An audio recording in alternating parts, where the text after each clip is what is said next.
என் அன்பார்ந்த சொந்தங்களே, நீங்க ஒண்ணு கவனிச்சு பார்க்கணும், நீங்க ஒண்ணு சிந்திச்சு பார்க்கணும்.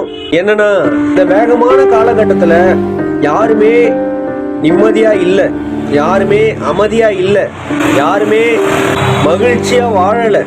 எல்லாருமே நிம்மதியை தேடி கொண்டு இருக்கோம், அமைதியை நாடி கொண்டு இருக்கோம், மகிழ்ச்சியா வாழ முயற்சி செய்து கொண்டு இருக்கோம்.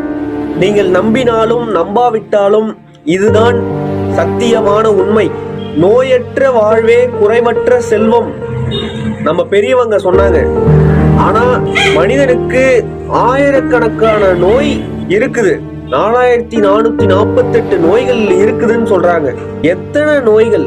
சளி, இரும்பல், காய்ச்சல், தலைவலி, கை கால் வலி, மூட்டு வலி, கழுத்து வலி, புற்றுநோய், இதய நோய், உடல் புண்ணு, தோல் வியாதி, இது போல நோய்களை சொல்லிக்கொண்டே போகலாம்.